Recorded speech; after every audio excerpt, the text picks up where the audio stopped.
Welcome once again to cross fire. आज का अहम तरीन सवाल फिर से यही है कि जिम्मेदारी किसकी थी कि रोका जाए हेलीकॉप्टर्स को और बैरून मुल्क के कमांडोज को कि वो हमारी नो फ्लाई जोन तक ना पहुंच सकें, इतने इंटेग्रल हिस्से में, इतने इंटेग्रल शहर में ना पहुंच सकें। और उसके साथ साथ हमारी पाकिस्तान की हुकूमत ने जो ये कहा है कि बहुत अजीम कामयाबी है और ओसामा बिन लादेन मारे जा चुके हैं, ये इतने वसूख से कैसे कह रही है हुकूमत वक्त। हमारे साथ कुरैशी साहब मौजूद है। तस्लीम कुरैशी साहब, बताइए आपके पास क्या सबूत है पाकिस्तानी हुकूमत के पास कि ओसामा बिन लादेन मारे जा चुके हैं?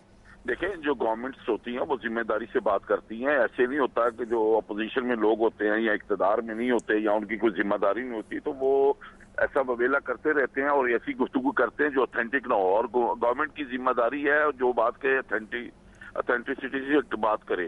तो इस सवाल और मीडिया की रिस्पॉन्सिबिलिटी। तस्लीम साहब, 200 मुल्क इकट्ठे थे, उस 200 मुल्कों के अंदर एक जिम्मेदार तरीन गवर्नमेंट जो है उसका वजीर खारजा जो है वो बैठ के कहता है कि इराक के पास वेपन्स ऑफ मास डिस्ट्रक्शन है और इराक पे हमला हो जाता है।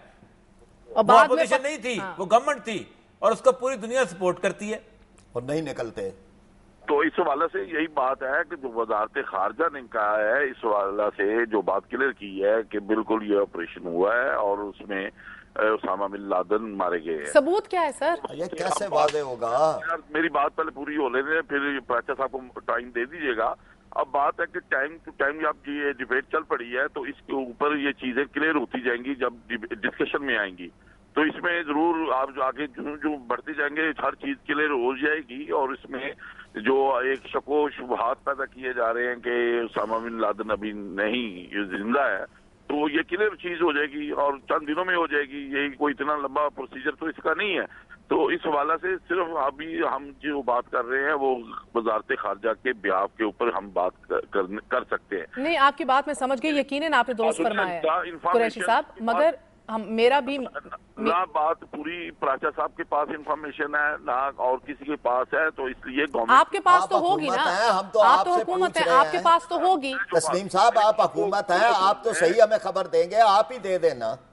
मैं यही कह रहा हूँ जो वजारत खारजा कह रही है उसको सोर्सेज बात कर रही है। साहब, it's an age of media. यहाँ नाइट विजन कैमरे हैं जहां पर बाकी और को तस्वीरें फौरन आ जाती हैं, डेड बॉडीज की आ जाती हैं, मिनट नहीं लगता तस्वीरों की, लाइव कवरेजेस चल रही होती हैं। ये कैसा है कि कोई ऑथेंटिकेशन के लिए कुछ सबूत होता है ना, जिसे आप सर्कमस्टांशियल एविडेंस कहते हैं, वो तो किसी के पास नहीं है।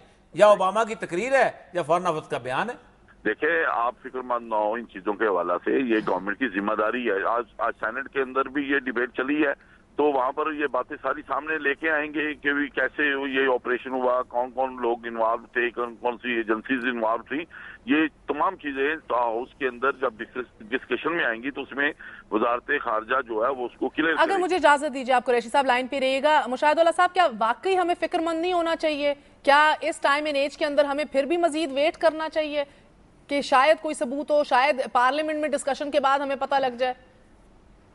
असल में देखें, गवर्नमेंट का ऑफिशियल वर्डिक्ट तो यही है जो तस्लीम कुरैशी साहब ने अभी बताया। इसका मतलब यह है कि इन्हें भी कुछ नहीं पता और जी ये बताएंगे और डिस्कशन होगी। इतना बड़ा वाकया हो गया, पूरी दुनिया इस वाकये के बारे में, सारी दुनिया का मीडिया इस पे डिस्कशन कर रहा है, दिखा रहा है। ये कह रहे हैं अभी सेनेट में डिस्कशन होगी। मैं सेनेट में था, वहाँ पे मौजूद, कोई इनका वजीर जवाब देने वाला नहीं था इस बात का, लोगों ने जब बात की है।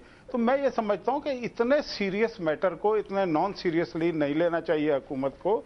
या तो साफ कह दें कि भाई हम हलफ बर्दारी में मसरूफ थे, काफ लीग और उसका इत्तेहाद हो गया, हमें नहीं पता, हम कंसंट्रेट नहीं कर सके।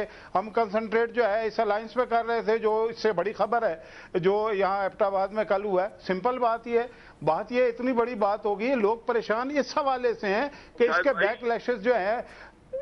जी वो हुक्म। शायद साहब, आप परेशान इसलिए हैं, आपको और कोई परेशानी नहीं है कि आपका वो लीडर मारा गया है। और मैं समझता हूँ माजी के अंदर आपको उन्होंने स्ट्रॉन्ग किया है, जैसे पीपल्स पार्टी की गवर्नमेंट को। चले मेरी बारी है, मेरी बात पूरी सुन लें तो फिर मैं बता देता हूँ। असल में आप तो देखिए, बात यह है अपना कुरैशी साहब, बात यह है कि आप पता है कौन सी बात कर रहे हैं। मुझे कह रहे हैं आप फिक्र ना करें, मेरा लीडर अगर है तो वो फिर आपका भी लीडर है ना। हम इस तरह के किसी लीडर को मानते हैं, लेकिन आपने जो तजाहिल आरफाना की बात की है वो यही बात है जो भुट्टो साहब ने ढाका के सकूत से एक दिन पहले ये कहा था कि शुक्र है पाकिस्तान बच गया। आप उसी यानी कि स्टेट ऑफ डिनाइल में अभी तक मौजूद हैं। अच्छा। आपको अंदाजा नहीं है अच्छा, एक कि जब सेकंड। मुल्क टूट जाते हैं तो होता क्या है, और ये जो कुछ हो रहा है इसका क्या रिपरकशन हम फिर से एक पूरा फुल सर्कल लेके, एक सेकंड मुशाहिद साहब, हम पूरा एक सर्कल लेके उधर ही आ गए हैं कि जिधर आप कहते हैं कि पाकिस्तान फिर से पाकिस्तान एक बगदाद बनने वाला है। हम एक छोटा सा वक्फा लेंगे, आपको न्यूज अपडेट देंगे और ये ट्रांसमिशन जारी रहेगी और फिर जैद हामिद साहब से पूछेंगे कि अब अल कायदा का फ्यूचर क्या होगा। हमें याद है 2006 में जब इराक चैप्टर के जो अल कायदा के हेड थे अबू मुसाब अल जरकावी, उनको जब टारगेट किलिंग के अंदर मारा गया था, यूएस ने टारगेट किया था, उसके बाद इवन दो सिलेक्टेड ऑपरेशन तो अल कायदा करती रही थी मगर उसमें वो जान नहीं रही थी, इतना मुतहर्रिक उनका इराक का चैप्टर नहीं रहा था। अब क्या होगा ये पूछेंगे after very short news break. Don't go away.